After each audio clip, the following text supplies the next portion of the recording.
Hello, everyone. Hi, this is Tagore Almeida from the Uncultured Company, and welcome to the first ever podcast that I'm doing in the series called A Pint of Imbecile Wisdom. So, as the title suggests, basically, it's basic getting together with a bunch of friends and having conversations, talking about different things, so that we actually get some sort of an insight, some sort of a better understanding of topics that affect us in some way or the other. And by getting an insight into these things, it helps us understand people who are on the other side of our fence, and we learn to respect them, get on with our lives, and let them get on with their own. So the first podcast itself is called The Other India, and I'm focusing a lot of this about different topics that I am seeing from an Indian perspective. So I hope you enjoy it. We only decided that the best conversations can happen when you're in a pub. So, given that we are living in a pandemic and many of us are scattered around different parts of the world, we decided to have a Zoom call and have like a virtual pub going on at the moment. So, it's very important that all of us please keep in mind that our level of intellect is going to increase tremendously as our glasses get refilled. But we're talking about various things, we're talking about different topics. This one in particular spreads across about 9 different topics, and I was wondering who could I get on board who would have an opinion about every single damn thing in the world. And I thought to myself, it can only be a Liverpool supporter. Now that was difficult because you can't find a Liverpool supporter outside of, well, Liverpool itself. But fortunately for me, or unfortunately for the rest of us, there's a Liverpool supporter living in my very own condo. And his wife and my wife are buddies, and the kids are buddies. And I basically put up with them because he's got a really adorable little son who we refer to as the little shark. But here he is with me. He's a great guy on a very serious note. He's a great guy. I do consider him to be a great conversationalist. He's got an opinion about everything, and rightly so, because he's well read. He pretends to know a lot about numbers and trade. But in reality, he's just a Scouse, a Liverpool supporter. So you can't expect much of him. He loves his food. He loves his Indian cinema. He has a great taste with music. And above all, he was willing to do this. Because when you think about talking about 9 different topics and finding 9 different friends to come and talk to you about it, number one, I never had 9 different friends in my life ever. So this is what we were left with. So thank you, Ray, for doing this for us. And just before I ask you to say hello, I just want to tell the audience. So Ray, he's wonderful, he's great and all that, but rumor has it that Ray has no friends in reality, and that's only because he doesn't like sharing his alcohol with people. And he takes it very personally. So when you go over to his house, his wonderful wife will offer me a drink. He just looks at me and growls like, why are you drinking my alcohol? And that's happened a number of times, okay? So hello, Ray. You don't have to be professional. You can say hello. Hello, Tagore. You're right about the alcohol. I also don't like to share my fries. So that's not the only thing I don't like sharing. Not even with my own daughter. I'm sure. Oh, she's lovely.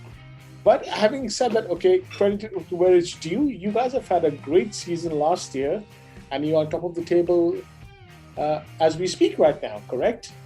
Absolutely. And this is one hell of a day to be speaking because Liverpool's up against who again, Tagore? Who again?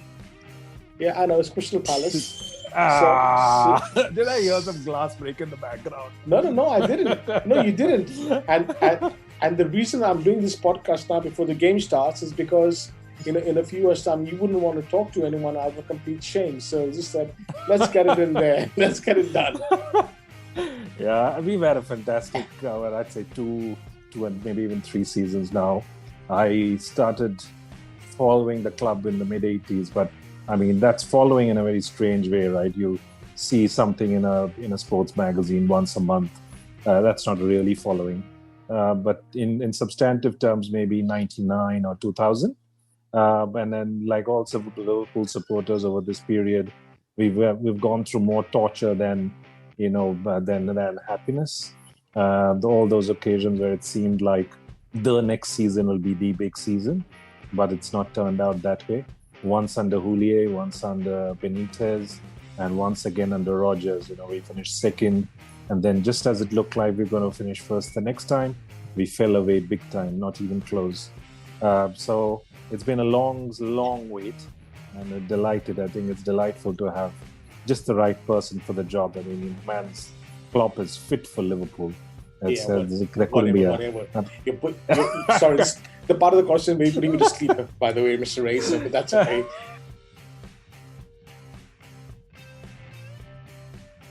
Hayward 2000 or something like that in India.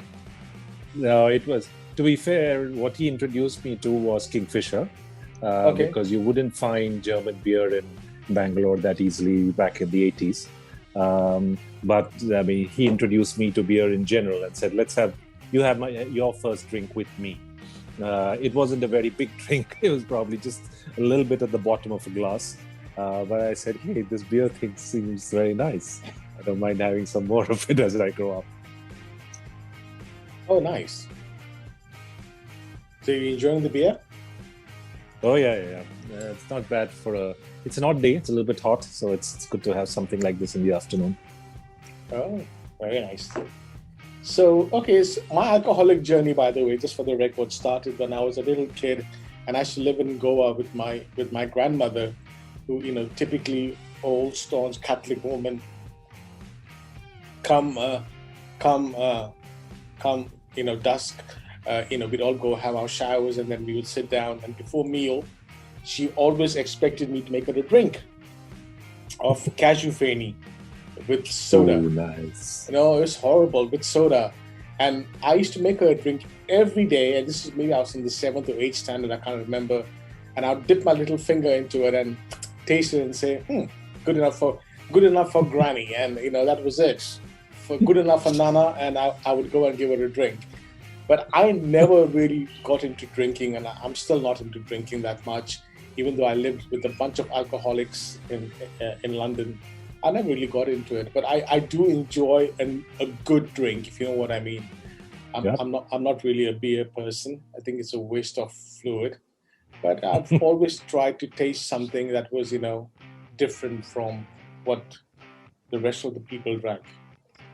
Anyway, enough about alcohol, else this might sound like an alcoholic podcast, so let's move on. So one of the first things I want to talk about, Ray, which is I know you're very passionate about and you're very knowledgeable about, is cinema, yeah? Mm-hmm. So what's your take on the current state of cinema, in India, okay? And where does it fit, you think, when it comes to world cinema, I mean, we're talking here about numbers versus quality, okay?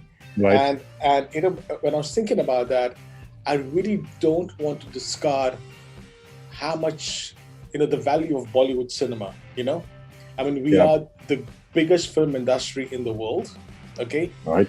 I admit that we cater to a certain, a palette, so to speak, of people, who come from either our cultural, backgrounds or our neighboring countries and so forth, and and our numbers are huge. I mean, if you think about the numbers that come out of our box office, I mean, that's phenomenal.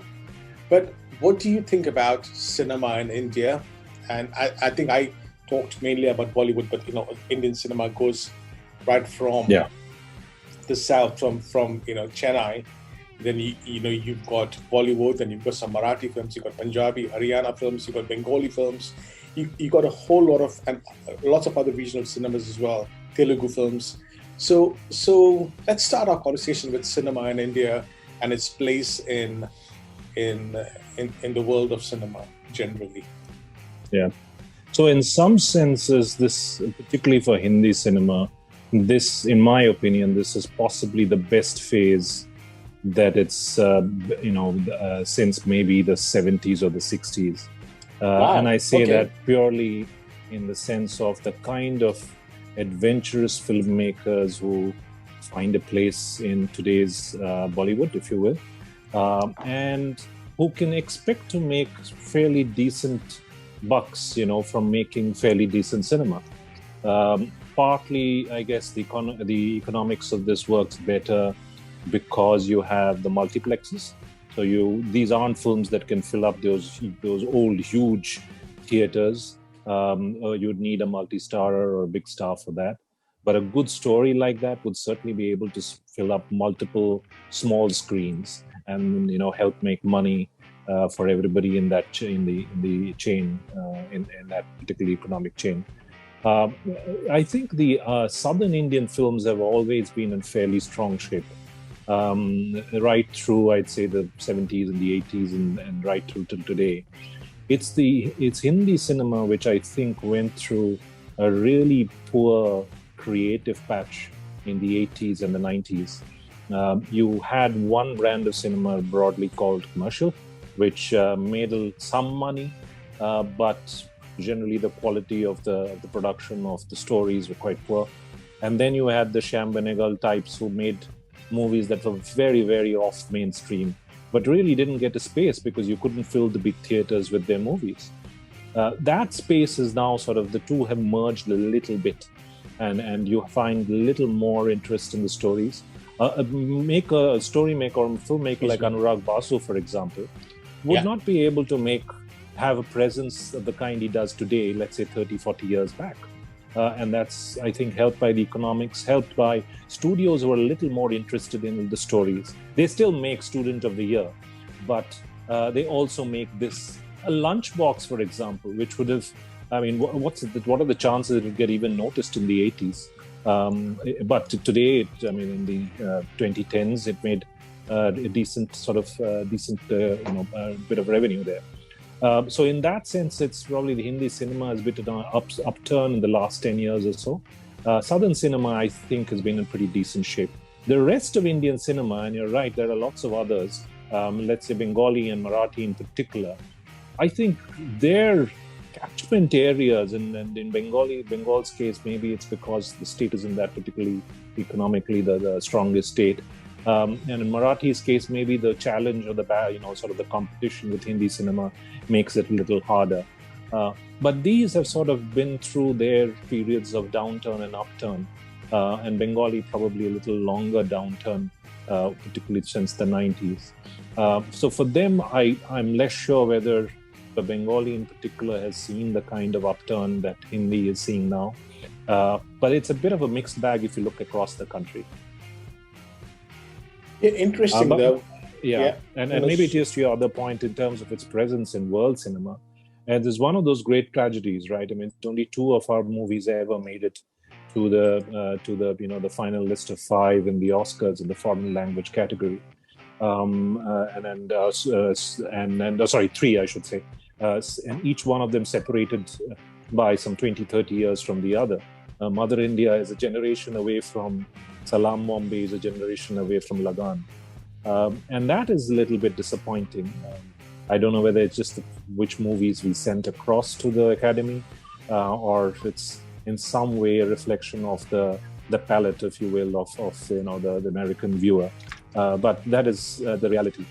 I don't think we should be necessarily worried on that count, or distressed that our movies aren't making the crossover. A bit like Hidden Tiger, Crouching Dragon, or is it the other way around? I forget which. That was the first crossover film, if you will, from Asian cinema to Hollywood. We've not gotten that yet, and then there is some peripheral interest in the song and dance sequence kind of model in the West, but nothing beyond that. I don't know whether that will ever change. I don't know whether we should care that it will ever change. There's enough to be made in terms of revenue from overseas audiences and all that. But it's not a challenge that it's not a jump we've made successfully. Whether or not we want to, I don't know. Yeah, that's actually a good point. But cinema will only be as successful depending on the appetite of the audience. Okay, and you're right. Before the OTT platforms like the Netflix and the Amazons and the HBOs came on board, we were sort of stuck with a certain type of audience, cinema and storytelling that was being pushed down our throat. And then obviously there was the influx of the video, the video stores, and then the DVDs and so forth coming in, and people are getting a little more exposure to sort of other forms of storytelling and other forms of production values. And today that's coming to us on our mobile phones, on our tabs, on our televisions at home through these OTT platforms. And I think people are kind of expecting now a much higher quality of production, a much higher quality of storytelling, and innovation in both of these areas. And that's why you see a lot of the bigger production houses, specifically in Bollywood, who have had that cushion, sort of comfort of making anything they wanted to make, and expecting us to go to the cinemas to watch it, are now facing the reality that their films are not working. And smaller filmmakers, smaller production houses, independent film houses are making good product, good storytelling, and getting an opportunity to put their films onto a platform where a much more wider audience is accessing their films. So I think that's a great thing. But is that going to have an impact on two things? Is that going to have an impact on the sort of amazing box office numbers that we were once used to seeing? Yeah. And number two, is it the end of the era of a superstar in Bollywood, you think? Or for that matter, even in Chennai or in Hyderabad, as it may be? I'm more inclined to say yes and yes in the context of Hindi films. I am less inclined to say yes to either one of them in the context of some of the Southern Indian film industries. In Hindi film, in a sense, the transition happened from the 90s onwards. A successful film in the 70s and the 60s or the 80s would be the Silver Jubilee and the Golden Jubilee, which would be whatever it was, 100 weeks in a theater and stuff like that. When was the last time a movie ran for 100 weeks in an Indian theater? Hindi film, certainly. Maybe Dilwale or something like that, Dilwale Dulhaniya for a period of time, but that is it. That's early 90s or mid 90s. That's it.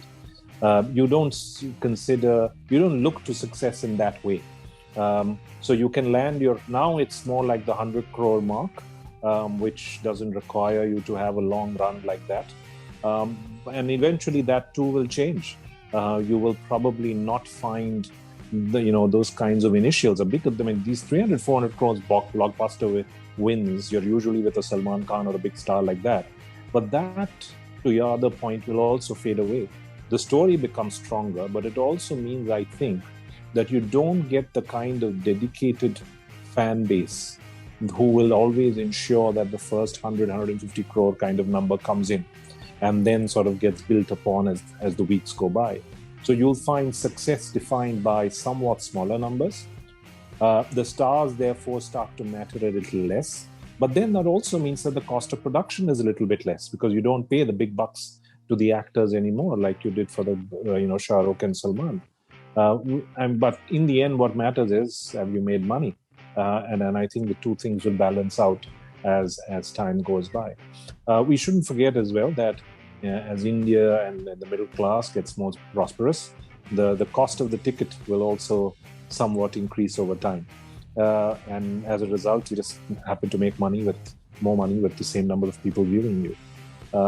And not to forget the impact that digital, which is to say all these OTT platforms have, right? You couldn't have pulled off Sacred Game Season 1 in any other format. That's actually an improvement on what television was throwing at us.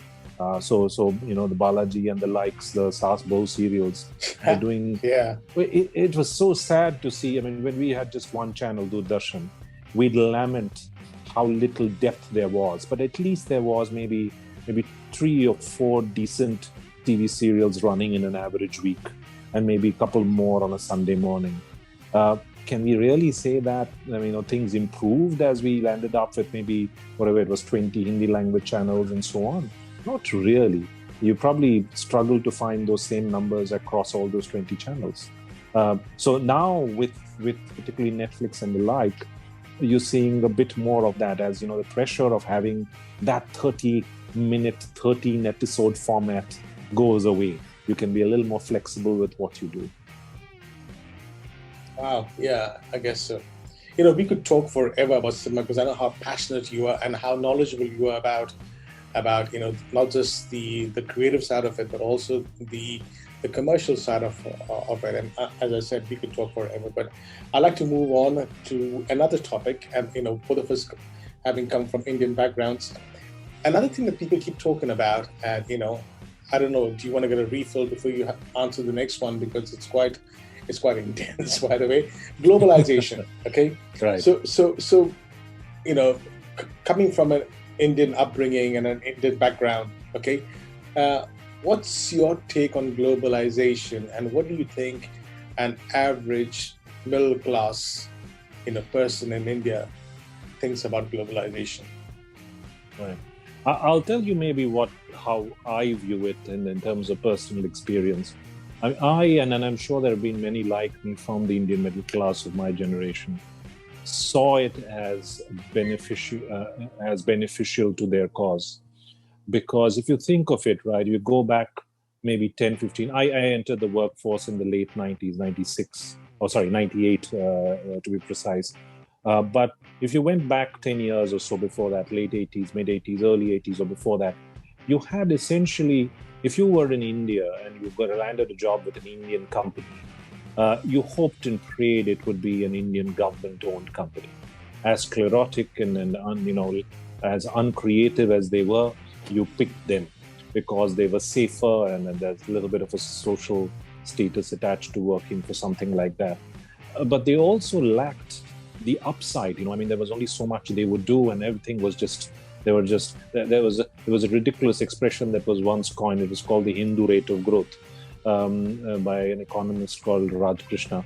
And essentially he said that India is doomed to grow forever at 3% per annum.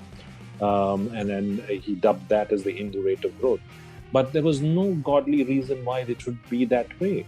And we saw that change, I would argue, because of globalization. And this is where individuals like me come in.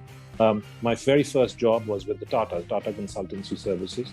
In a sense, that company existed because of globalization, even though it was, it sort of externally focused, in a sense, so sending software exports out to the rest of the world. But that their benefit from it was that because the world was ready to take in some talent of that sort, services like that from everywhere, they were able to peddle their wares across the world. If they didn't have that going for them, I would not have a job with them. And then every company that I worked in there since then has been a multinational. Most of them American, but multinational of some sort or the other. Everyone that I worked in India after that was also an American multinational who wouldn't have landed up in India had it not been for globalization or their willingness to invest outside their home countries and India's willingness to take their investment. So I think many like us who grew up in the 80s India middle class versions of that saw real serious upside when the education they had gotten over their early years combined with this upside coming from globalization really helped. But you can see why there are others, and not just in India but other parts of the world, why others would view globalization as a threat, not as a benefit. Because if you look at the Indian stock market index of the early 1980s or mid 80s, almost none of those companies survive today. There used to be the top 30 companies of India, and they don't exist anymore. And you can see why, because life was a certain way. It was predictable, it was unchallenging. But now you subjected them to all the challenges and uncertainties of the world, and many of them got swept away.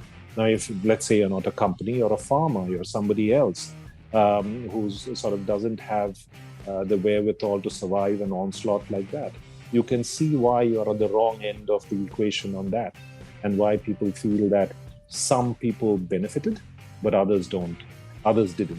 So it's a complicated question. And I certainly have been on the right end of the equation, but I can also see why many others would feel they have not. But India has been going through a boom, for a number of years, and okay, I know that we've hit a bit of a block at the moment because of the pandemic and some other challenges, mainly the pandemic, really. But India has always been looked as like the next country to be it. Yeah. And I've been hearing that for quite a long time. Yeah. Have we made it, or are we still on the journey to making it as being a true, superpower country? Yeah, I think I'll combine two gentlemen who I have some respect for, one more than the other. One is Ruchir Sharma, who's I forget what his precise title is, but let's call him some, big honcho in Morgan Stanley. And he wrote a book, but essentially he came down to saying that India never turns out to be as good as everybody says it will turn out to be, but it never turns out to be as bad as people fear it will turn out to be. So we'll always be somewhere in between awesome and awful. And we've sort of done that. There are articles that American scholars had written in the 1950s, I think, which actually predicted that by 1975 or something like that, the Indian Republic would have broken up into 10 or 15 different sub-republics, if you will. So we've never quite been as bad, as disastrous as things people were predicting, but we also haven't turned out to be, fully sort of realized our potential in a sense. So we are a bit like that. The other gentleman is he's something of a defense analyst, but I think to this point of superpower, his name is Abhijit Iyer Mitra. And he says India will never be a superpower. And in a sense, it's quite obvious why not, because the economic side of it will never be that great. We will always grow a little bit below what we are required to grow at for a variety of internal challenges, which we'll always face. And the second part is that it is not in our nature to be, throwing around our weight, which a superpower necessarily needs to be doing. We'll be a little more of the softly, but not really trying to position ourselves as a superpower, at least not in your and my lifetime. Yeah, see, one thing that always pisses me off really about this on this conversation is that we're always talking about, India will overtake China, and I'm saying, it's not what this is about, It's not a competition. The landscape is wide enough, and I think India will always find her own unique niche, and so will China, and so will Brazil, and so forth, right? But I think that India has a lot to offer, which I think some of these other countries can't offer, and there are some things that India will not be able to do, which some of those other countries do, right? But at the end of it, I think India will always have this great niche, and I think her greatest strength will always be her people. The population, the education of the population, our great scientific minds, our culture that is very focused on academics, and academic achievements.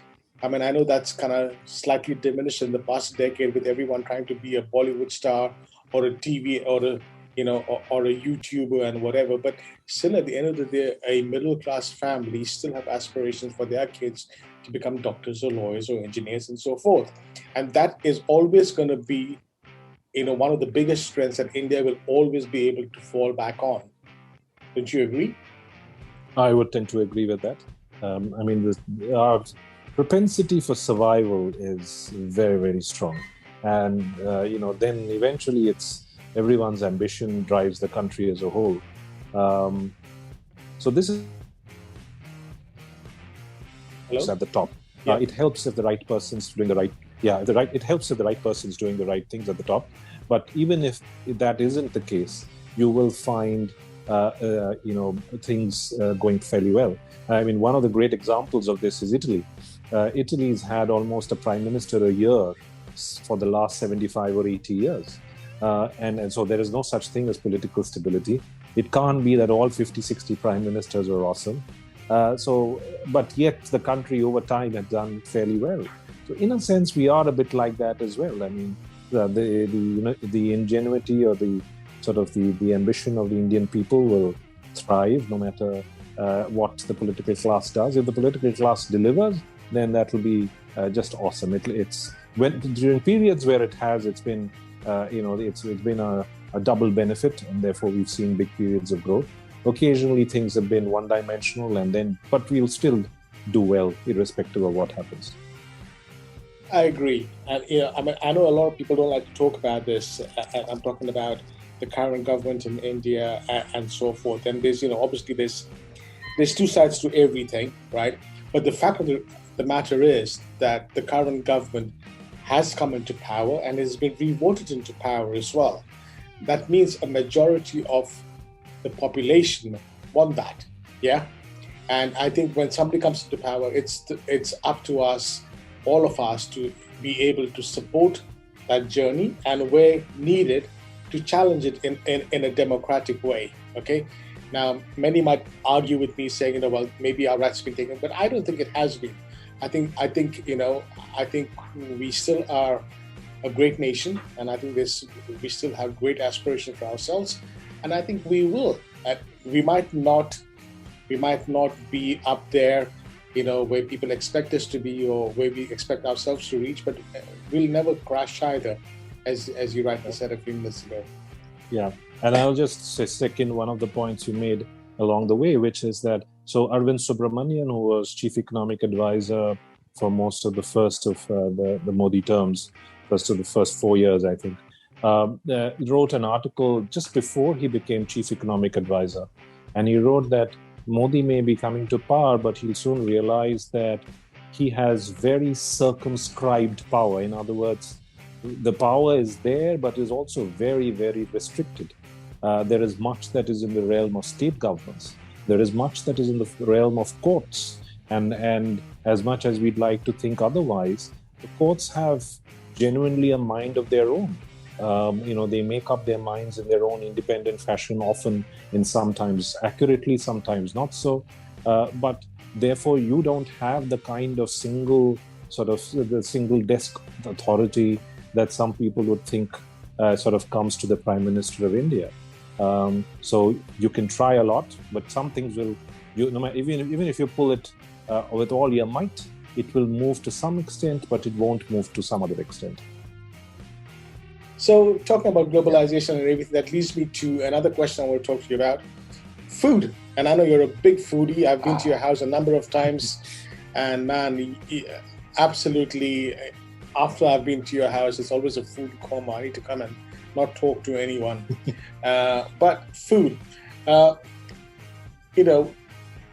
do you think our exposure, putting the globalization into this is the back of our minds at the moment, how do you think our exposure and our palate has changed, over the years? Because now with the Pizza Huts and the KFCs and all the McDonald's, we come from India, which we've had a heritage of great cuisine, okay? Right. And our cuisine has always been so vast, right from north, south, east, and west to everything else in the middle. And now we've got, all these sort of global brands coming in with their fast food chains and so forth. We've also got great cuisine coming in, like, French food and especially Italian food coming into India in a big way. Pasta stations are a common, feature in most weddings, the Indian weddings these days in India. So how do you think our palate has changed, and what's your take on that? Yeah, I'll start with a story. The very first day I had moved out of India to this part of the world, in Kuala Lumpur to be precise, a colleague asked me, and she was a Malaysian Chinese, asked me if I'd like to go to the nearby food court with her to pick up some, food. And she said it would be, I asked what kind of food? She said, well, Chinese food. I said, oh, that's wonderful, because in my mind, in my silly little mind, I was imagining what Veer Sanghavi called Sino-Ludhianvi cuisine, which is the Indian version of Chinese cuisine. And when I turned up at the food court, I looked at everything that was on display, and I said, none of this looks like what I am used to. And then I barely picked up anything from there. But from that to, if you ask me the list of things that I could be willing to eat or the kinds of cuisines I'm comfortable with, I mean, Chinese cuisine would definitely be up there, as would Japanese, as would French, and Italian beyond the pizza, and so on and so forth. and it's a function to some extent of exposure. In other words, have you stepped out of the country and have the opportunity to taste other food? But also if you've been willing to, because it's so easy, particularly in a place like Singapore, to say, well, yeah, but I could try any of these, but there's also an Indian restaurant. Let me just go and have that because it's sort of more familiar and so on. And the credit for that's actually entirely to my wife, because soon after we got married, she sort of gently sort of directed me towards, I don't know how to describe it, but it was almost sort of initiating me into the world of non-Indian food. And I remember the very first of them was a strange little stop near Queenstown in New Zealand. And I tasted tempura for the first time. I said, wow, this thing called Japanese food is actually quite nice. I love Japanese food and tempura. And I said, who could have thunk? And really, in the end, you enjoy it a great deal more if there is more than one cuisine that you can lay your hands on. Okay, now look, even though Indian food has got an amazing thing to it, right? It's often considered to be a non-healthy cuisine. Okay. Yep. I mean, generally, I'm generalizing the whole thing. We're always eating the wrong things, and that shows, with the rate of diabetes and heart disease and cholesterol problems that we have in India. So it's not been a really good ambassador for like healthy food. So how do you think this is going to change? And now, what's the impact of all these sort of global foods coming into India? And by the way, this one is just something else.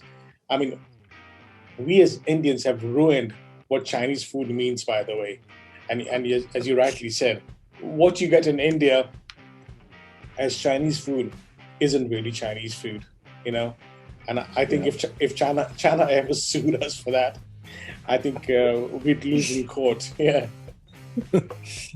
Yeah, and my suspicion is whatever cuisine from wherever comes into India, with the exception of a few authentic sort of restaurants here and there, by and large, if it goes mass, it will be an Indianized version of that cuisine, which, to your point on health, makes me fearful that the health element that, or the health concerns that are driven by our food preferences will continue, because the ingredients will be much the same.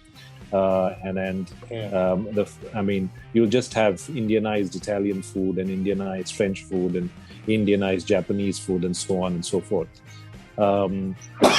That doesn't bode well for the state of our arteries and stuff like that. I think that one's going to be a tough one to kick. I don't know whether a generation down the line there'll be a little more awareness about such things. Maybe there will be, but we'll have to wait and watch. Yeah, I spent a year in Mumbai when I first quit my job and was trying to sell my first film. And there used to be a cart. This guy used to sell masala dosa, and he would make Manchurian dosa. Exactly. I mean, where in the world would you ever hear of a Manchurian dosa? But there was enough business for it. But I mean, that was one of the flavors he did. But anyway, that's great. So I've just refilled my drink. By the way, I'm on my second Bacardi Breezer at the moment. So nothing as great as your German beer, but I quite enjoy these. They're light and keep me happy, so to speak. So moving away from food, the next thing I want to talk to you about, and I know you're very, very passionate about this as well, is music. Okay, so music in India. All right, when we talk about music, again, I think it's that whole thing that we have in cinema as well. We've got when you talk about music today, we've got the one and only A.R. Rahman, who's done tremendously well on the international platform, with a Broadway show, collaborating with some great international artists, and so forth. A few decades ago, we had Zakir Hussain, doing the same thing with Shakti and John McLaughlin and all these guys. But that was really, again, Indian fusion kind of music. But Rahman's done great. There's a new kid called Pratik Kahar, who Yep. he did the soundtrack for Little Things, and in fact, uh, Obama had one of Pratik's song as his playlist on his Yeah. playlist Yeah. as well, which is great. But Yeah. when we talk about this, again, there's so much of stuff coming out in terms of music from all over India. Where are we as Indian music on the international scene? Are we suffering the same? Not well, suffering is the wrong word, but are we in that same bucket as our cinema as well? You reckon? Yeah, but and I would say in some senses a notch worse, if you look at it from purely film music perspective. I think there was more interesting film music certainly in the 60s and the 70s and so on. I would say certainly with Rahman, both Tamil cinema as well as to some extent as a spillover effect Hindi cinema gained from that. I can't say that I'm that enthused about Hindi film music of the last 10, 15 years as I am about Hindi films of the last 10, 15 years. And there are very few songs that really stay with you. There is more of a desire to find singers with odd voices. So a Shan and a Sonu Nigam don't have a play nowadays. In part because they have such, genuinely perfect voices. You need somebody who's sort of a little bit off tune, a little bit of a break. Yeah, rustic. Well, at least there is. Exactly, he's at least rustic, but this is tad off, the charts a little bit in that sense. That it's not quite there, you're almost seeing that 15, 20 years ago, it'd probably be written 20 years ago, this guy would be written off saying that he can't sing or he's got a break in the voice. So I find that desire to have just quirkiness in the music as opposed to real nice melody is sort of costing us a little bit. None of the songs have really stayed with you. I think Rishi Kapoor in his final years lamented that you could hum and remember tunes from even the 70s and early 80s. Not certainly 60s and 50s. But which song of today, pick a song from the last 10 years that you actually remember, and how many were there? They may have caught your attention for just that split moment back when they were released, but not really anymore. So I'm a little bit more depressed on that count. But off Hindi Hindi film music, if you go deeper into classical music and other such things, it's probably the best time because you didn't have the depth of listenership, the willingness to spend that kind of money on music that you do now. Earlier, you'd have to buy a whole damn album. Now you can probably at least buy the 2-3 songs you're most interested in of a particular, classical musician or a singer, as the case might be. So there's more there. But I'll take it back in your list of Zakir Hussain. There's actually one generation before that where it begins, right? Where you can actually look up videos of Pandit Ravi Shankar and Allah Rakh, Pandit Allah Rakh, Ustad Allah Rakha. Absolutely. At Woodstock 69 and at the Monterey Pop Festival. And of course, in part, this was the Beatles' love for this kind of music. And that wasn't fusion. This is a jugalbandi between a sitar player from India and a tabla player from India.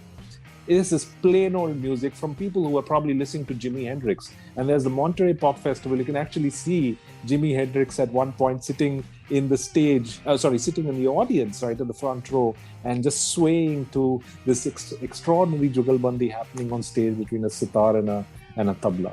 I don't think we are there. We sort of moved away a little bit off from mainstream, if you will, from that particular point in time.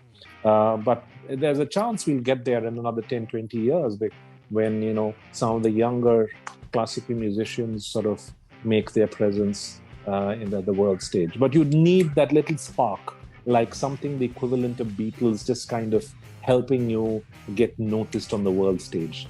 Then you're on your own. But that needs to happen. See, the thing, Ray, is that I think we have the talent. Look at Pratik Kahar, for example.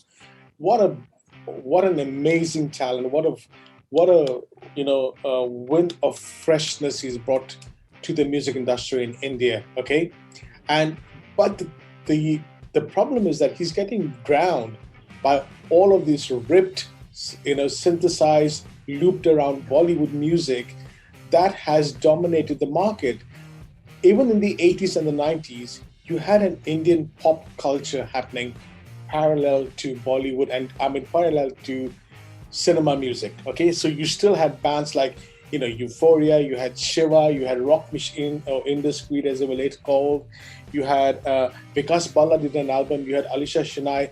These were people who were doing pop music or rock music outside of cinema, and there was a great market for it. And one fine day, the record companies were more influenced by Bollywood music because I guess the volumes that it brought, yeah. And all of these musicians and singers had to do a transition from doing the music that they were passionate about to singing Bollywood and songs for films, and that's where we are at the moment. And I think I think that's a really bad thing because it's not giving a breathing space to talent, to musical talent in the country. Having said that, in this digitalization era that we live in, I still think it's possible for somebody to create a song which is their vision. Like somebody who I admire very much, and a fellow Goan of mine, Remo Fernandez. I mean, he's done that. He stuck to his guns. He did Bollywood when he had to do it, but the rest of the time, he sat in his little studio in Shiolim. He recorded the songs that he wanted to record in a language. He has sung in English, in Hindi, in Konkani, in Portuguese. He's done it the way he wanted to do it. He let his artistic juices flow and create what he wanted to create. Yeah. And, I mean, there was a market for it. And today he does the same thing every now and again. I know he hasn't done an album for a while, except, he did one, I think, a couple of years ago, a tribute to the works of Mother Teresa. But even before that, he did a single song every now and then again. He shot his own video and he put it up onto YouTube, and he put it onto digital platforms. And I think we need to see more and more of that sort of, fiercey gut sort of, from musicians coming out and saying, this is my work. Like how a lot of filmmakers are doing short films at the moment. We need to see that same thing, because I'm not saying that we've got to kill the Bollywood music scene. What I'm saying is we've got to bring back parallel music scenes, that actually work together. And even if Bollywood were to rule the roost for as long as it needs to, but it's got to give space to these other little, pockets of music. Yeah. Like, for example, what your wife Malacha did recently, she did her own take on Sade's Smooth Operator, which I thought was brilliant. I mean, not just the video, but I mean, her singing was amazing. And it's great to see that someone said, you know what, I love the song and I want to do my rendition of it. And she went out and did it. Right. And hats off to her for that, So I think more and more people need to come out and bring that out. And that's good. And that's good for society. It's good for our growth. Our artistic intellect grows with it. We learn to appreciate a lot more the wider spectrum of talent than just being having this one genre of music pushed down our throats. I absolutely agree with you. By the way, I have my wife and my little baby shark here trying to distract the hell out of me. Say hi, Tagore. All right. Yeah, they're gone. Okay.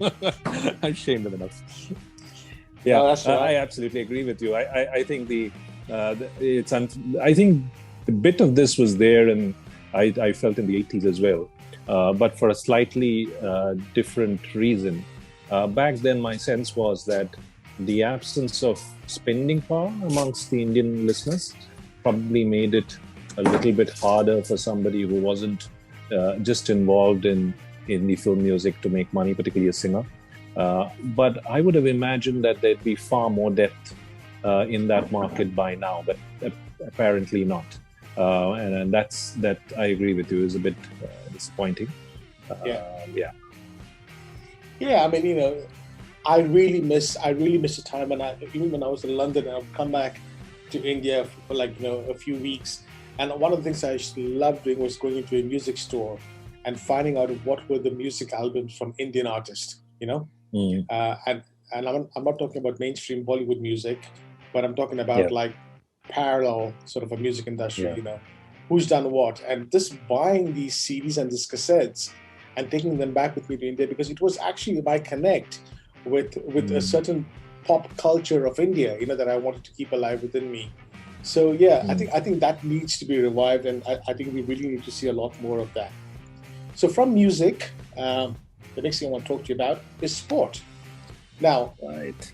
India hasn't always been a great sporting nation, except for cricket, where Yeah. we've always treated our cricketers as gods. But then again, that's India's obsession that anything that is slapped onto our face, we don't know how to respect them, besides elevating them to a god status. But cricket has always been a huge part of our sporting DNA. But it had its place in society. But what you've noticed then came the IPL, which completely changed the game for us. Yeah, there Mm. was like the English football Premier League, the Indian Cricket Premier League had that same model, the same mechanic. There was a lot of money, there was a lot of glamour, there was a lot of noise about it. There was merchandise and all of that came in.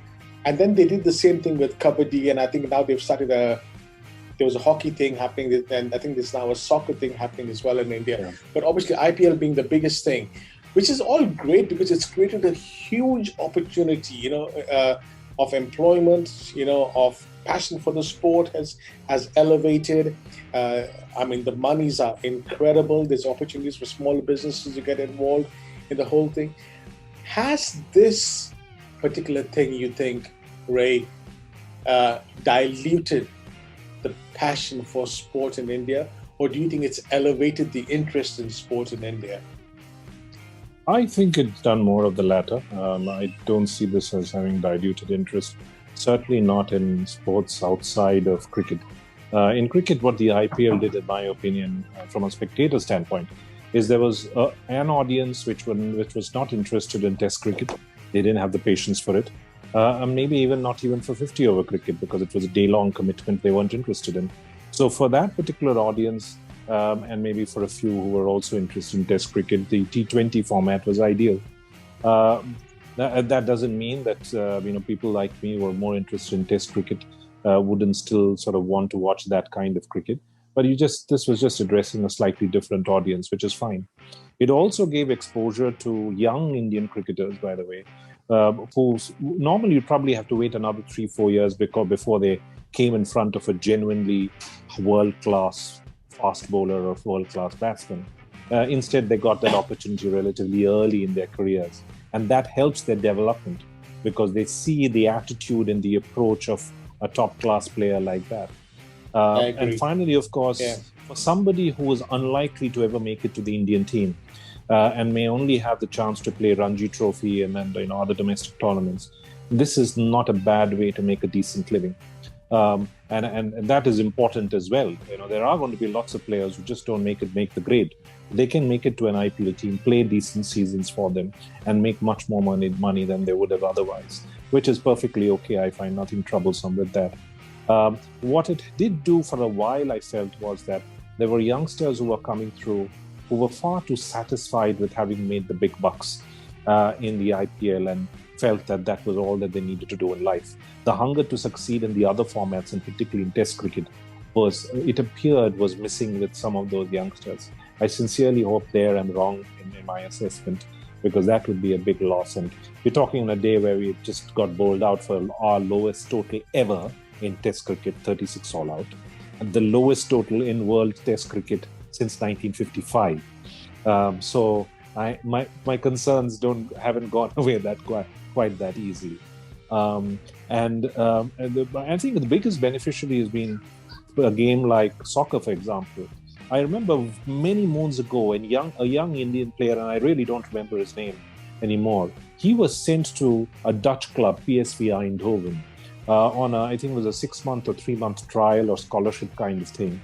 And he wasn't picked for anything more than that. He just came back after that particular stint. And he said one of the biggest difference is the kind of coaching and training and sort of the diet, education that they get over there, which you didn't get in India. I think the presence of the, Bangalore Football Club, which is, it's a really young club, barely been around for 10, 15 years now. They've had two good Spanish coaches. And you can imagine what that does to a young player, because he gets to learn tactics and other aspects of the game, which he probably wouldn't have had we not had these kind of, coaches coming into the system, as well as conditioning and, thinking about recovery. What is your diet right after the game? I mean, I was flabbergasted when I heard one of the things that Cristiano Ronaldo does after a game is have, I think, a pizza or two, which is basically bulking, sort of allowing the body to recover all that it's lost, because you run something like 100 kilometers or more in 90 minutes. And that's just, takes a lot away from the body. But if you didn't know all that, what would you do? You'd probably do something wrong. So that, I think the benefits are huge, as also Kabaddi. As at best, what was your hope? If you'd win a gold medal in the Asian Games, maybe for India, and then what? You'd become a constable or a police inspector in your state, the state police force. That's not too much upside.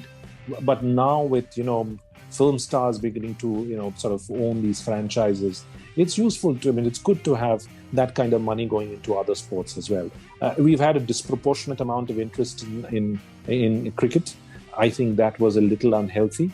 Hopefully in the coming years, as we get more winners from other sports, we'll have a little bit of a correction to that. And you'll see then hopefully more athletic talent, limited as it is, going into other sports besides cricket. Okay. But a question is, keeping aside cricket, when do you think we'll see India in another major sport event at a global platform?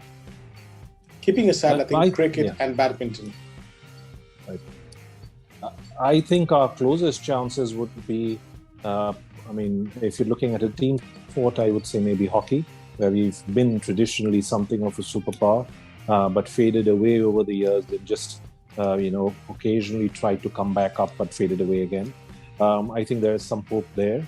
But beyond that, you'd be surprised if you looked at some sports which are really bad television sports, archery or shooting, where we won more than a few medals at the Olympics in recent years. Just that these make for very bad television sports, and therefore you don't find too much audience interest in this. But you will find some of these sports beginning to win us medals: wrestling, weightlifting, that kind of stuff. But they will not take away the eyeballs that cricket normally attracts, because these are not year-round, year-in, year-out kind of television sports. They only attract some attention during the Olympics, and then that'll be the end of that. Beyond that, I think only hockey and football stand any chance of taking meaningful amount of attention away from cricket. All right, just before I go to the next question, can you still see the record icon on your screen? I can still see it, yes. Oh, perfect. Okay, great. So that's sport. Now, coming to the last 2 or 3 topics that I want to talk to you about. Comedy. Now, I know we both think of ourselves as being highly funny comedians. And obviously our daughters don't think so either, especially your daughter makes it very clear that she doesn't think I'm funny at all. Thank you very much. Yeah. But comedy in India, I think it's the same thing, like cinema and music, I haven't come across a single Indian comedian who cracks me up and comedy on an international platform is actually intelligent. You know what I mean? Yeah. So if there's no intelligence in comedy, then it's slapstick, and that yes. it comes and it goes because people get tired of it.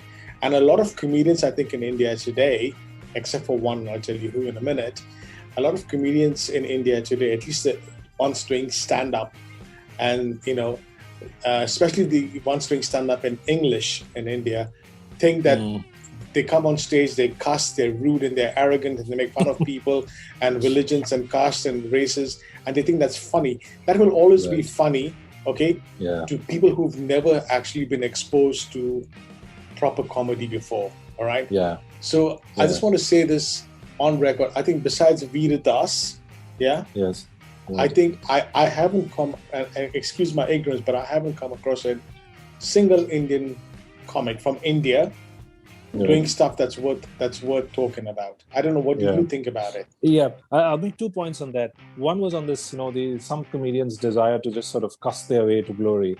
I heard this from one of Jay Leno's interviews, and he spoke of Bob Newhart. I for those who haven't heard of Bob Newhart, I would genuinely urge you to sort of go online and look up episodes of Newhart and whatever else online stuff. And he said, many years ago, Newhart had gone to one of these comedy clubs, and one of the hottest comics of that era, this may have been the 70s, was performing that night. And this hot comedian sort of starts off by saying, and then he says, yes, sir, you in the first row. Where are you from? And then the guy says, I'm from Kansas. And the guy goes, and you'll fill in the blanks. And he says, expletive, Kansas. And everybody laughs. And Newhart says, I don't get it. Why is everybody laughing? And he did that with another guy. He said, where are you from? I'm from Minnesota. He says, expletive, Minnesota. And everybody laughs. And he said, I don't get it. So I don't get this bit either. But why is cussing, supposed to be funny? There's nothing remotely funny about sort of trying to get laughs that way. It's lazy. It's not even comedy. But of the Indian comedians, I can't say I have a very high opinion of Veer Das. I think he tries too hard. I think Norm Macdonald, sort of refers to some comedians like Dennis Miller and says they try to be seriously funny, in a David Letterman kind of way, that so I'm smart and I'm funny.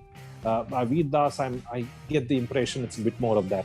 I thought the last man who sort of came close to that without being too serious or too, off-putting was, I thought, Shekhar Suman.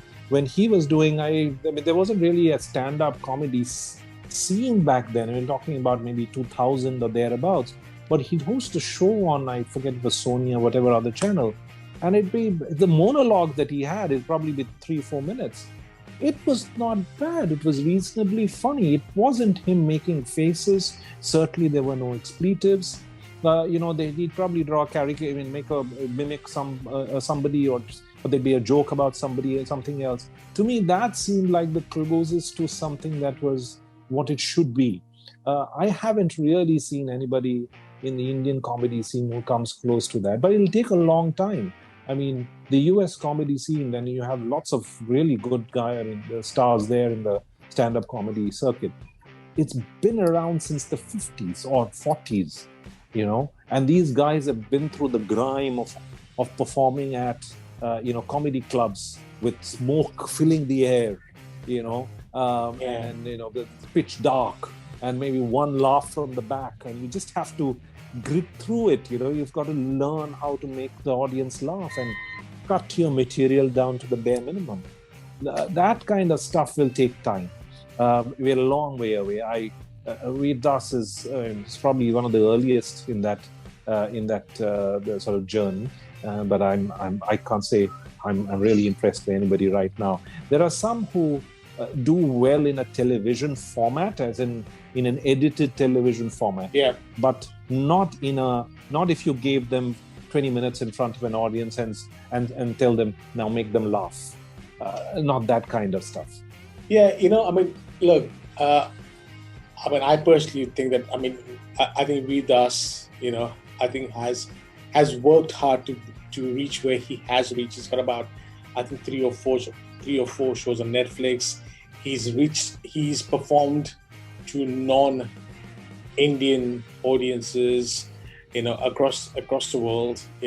So I admire him for that. And I also think that there was a show that he did on Netflix where he was just sitting on a few steps with the door behind him, and he talked about being an Indian, and I think that was a great show that he did. Uh, I also think highly of, not highly, well, that's the wrong word. I think Salis Barocha and his partner in crime, Vijay, whoever. Yeah. I think they're funny, but they haven't done stand up. You know what I mean? So that's scripted. Yes. That's scripted, and it's crazy and it's stupid, and it has a huge following. I know that because my sister is a diehard fan of theirs, and but it's scripted, and I think and it takes a certain talent, but man, for the rest of these comedians, I mean, I watched something called Comic Stan on Amazon Prime recently. And, there's a bunch of people coming, and it's like a reality show, and these young comedians coming and, trying to impress a panel of about, I think, 10 or 11 so-called established Indian comedians. And the established comedians as well had a chance to, perform. And I don't even remember smiling once, let alone cracking up. I thought like, oh my God, this is the worst thing I've ever seen in my life. Keeping aside even it being supposedly being to be comedy. Anyway, but so wrapping up our cinema, our music, our sport, and comedy and everything. There's a thing. Do we have a concern here that with so much of money being pumped into entertainment and sport, are we heading more towards the talent, the organic talent versus the factory created products in these domains, you think? Yeah, that's a risk we always run. But look, at the end of the day, the audience likes what it likes. There is a pretty good chance that somebody who's really a breakout star, who's very different for his time. If you think of Mr. Bachchan, who I know you, I think admire would be an understatement. Absolutely. Yeah. In the early 70s or something like that, as nobody had done anything like that before.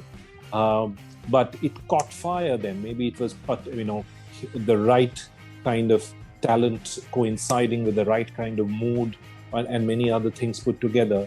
But if somebody like that, and I don't mean necessarily in acting, but could be in any field, comes through, irrespective of how much of a sort of commoditization there may be happening otherwise, you will find somebody like that finding his pathway to success.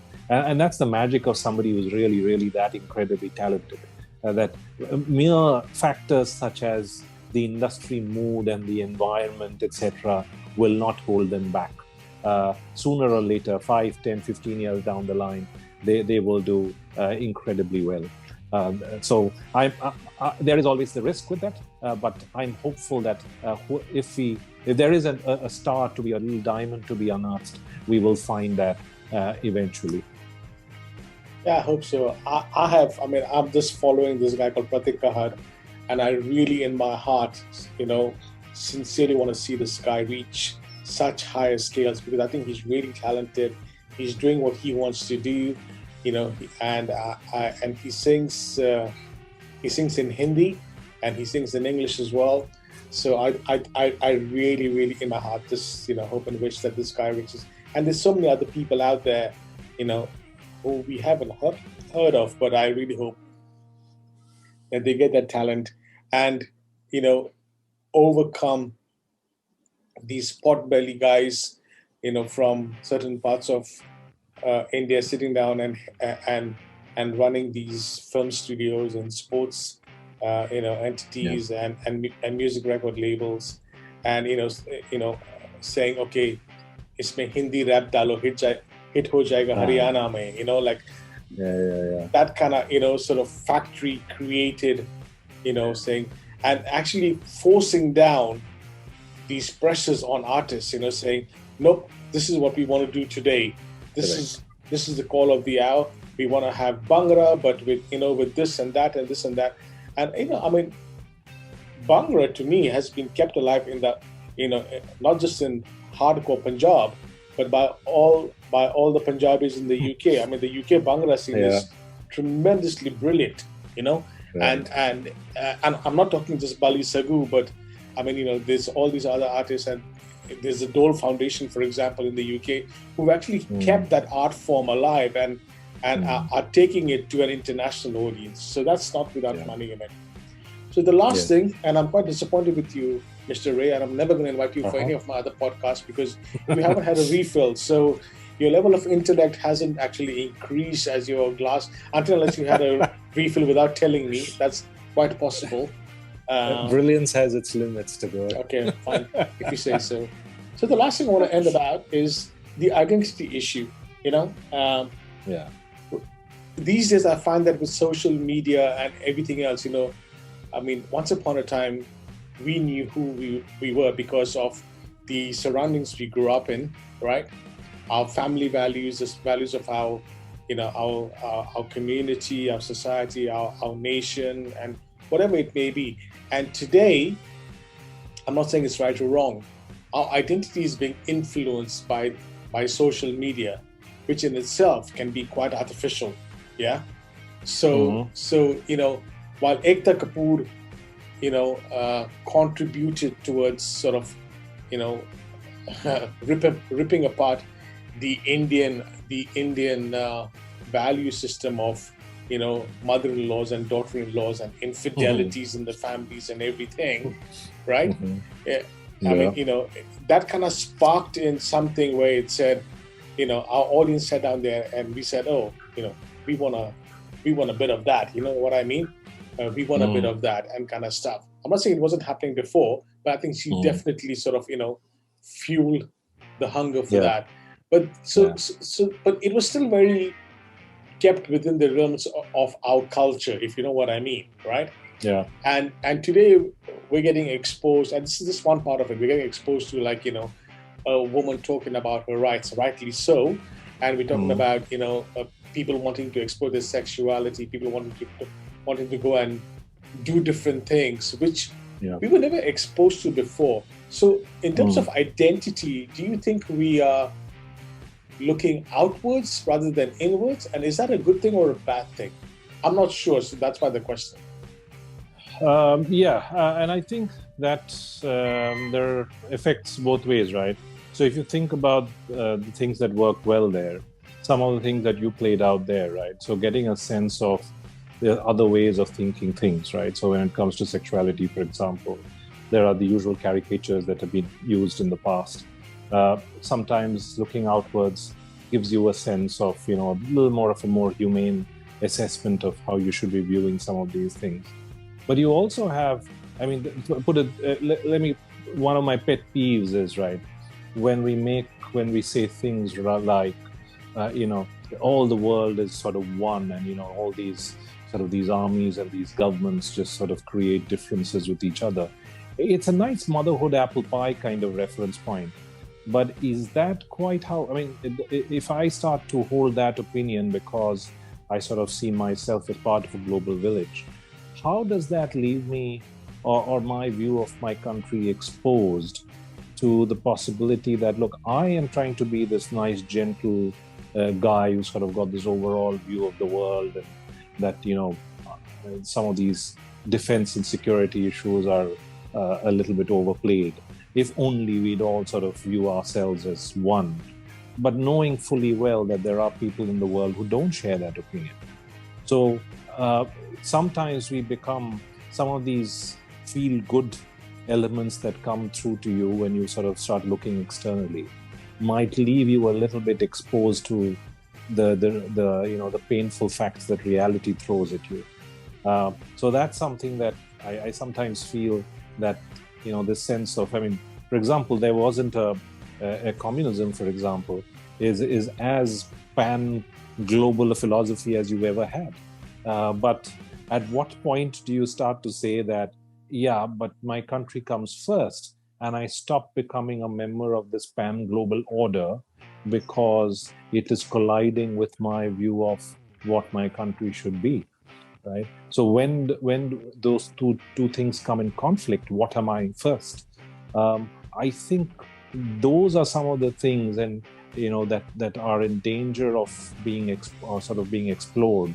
And then I just hope that anybody who's in that position has the wisdom to make the right decision. In my view, if you're a citizen of a particular country or a part of a certain community, you are that first. and all other sort of ideological and other such sort of allegiances come second, third, and fourth. I agree. Yeah. But that's this kind of thing that sometimes your exposure to, or sort of when you hear a lot of these ideologies, you get a sense that, yeah, I'm part of this. I really believe in it. But are you sure you'll pick the right thing when it is at odds with your very first identity, which is whether that's, depending on the citizen of whichever country you are, Indian or Singaporean or whatever else.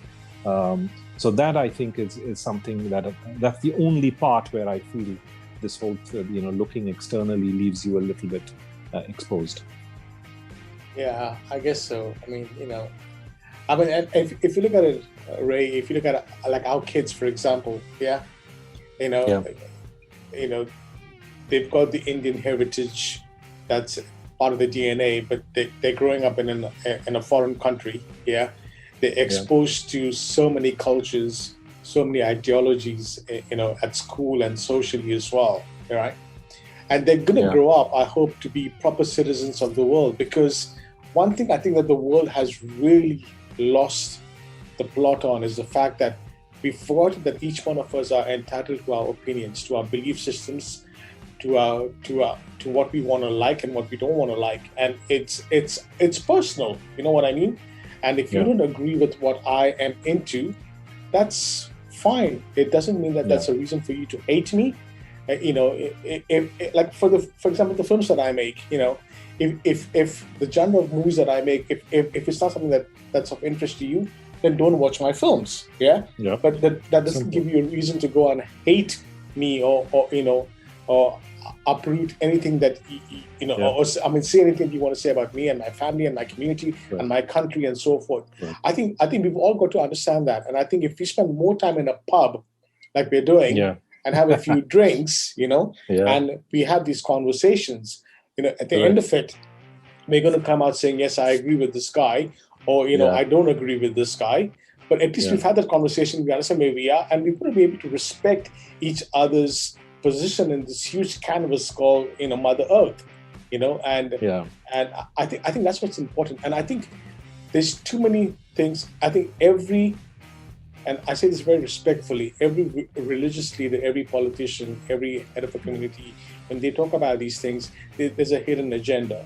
But when we sit down as, just, vanilla flavored human beings, our humanity will always connect, and we'll be able to understand things, we'll be able to talk about things, and even be able to draw a line about, what are the things that we relate with, we want to be a part of, and what we don't want to be part of, and what we can't relate with, and what we don't want to be a part of. We respectfully step back and let those who want to be into it. You know what I mean? Right. And I think and I think that's where we need to go. I think that's my biggest hope for the next generation. You know what I mean? Yeah. And for the generations to come.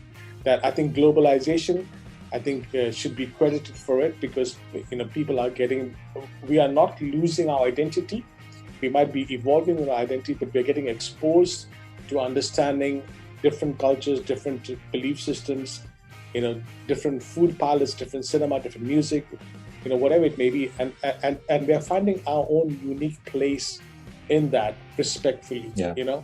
And I think the only problem with you, Ray, and by the way, and I was telling this, I think I've said it to you, but I was telling this to your wife once. I said, I think Ray's a great guy. He's a great conversationalist. I think he's really full of, and she said to me, I'm going to book you an appointment with my shrink, and I'll even drive you there. So this is where we are with things. So, exactly. My family has a very high opinion of me. As does mine of me. So, of course. Look, this was absolutely amazing. I couldn't have done the first episode with anybody else but you, and I mean that from the bottom of my heart. I think, it was so great just to have you on my first podcast to talk about so many things that we talked about. And, I also appreciate the fact that you were very open and sincere about your thoughts, and, thank you for that. And I think the only thing that we need to work upon is getting you to support Crystal Palace.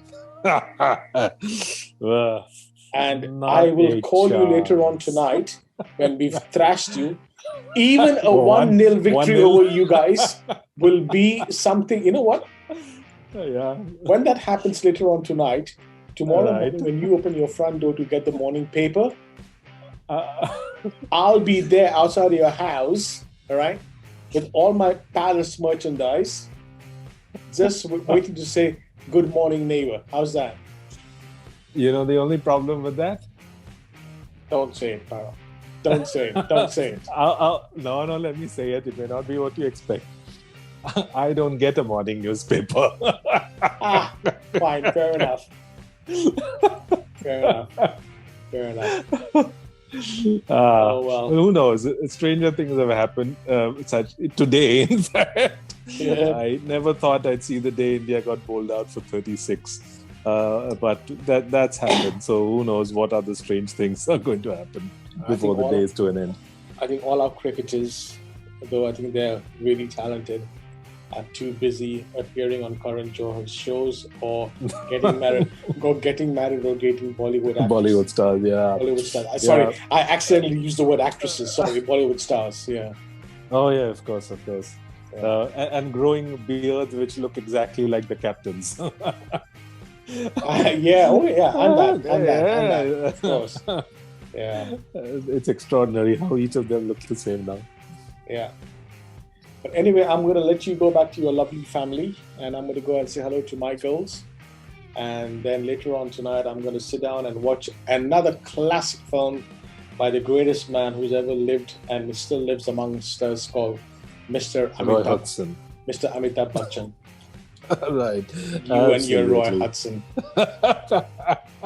We love him. He's the greatest manager Liverpool ever had. Yeah. For what, 3 months, I guess. I guess so. Yeah. All right, Mr. Ray, thanks a lot so much. Thanks, really appreciate Tagore. you This doing was a lot of fun. Yeah, Thank really. you very much for having Cheers. me. Thanks. Take care. Bye. Bye.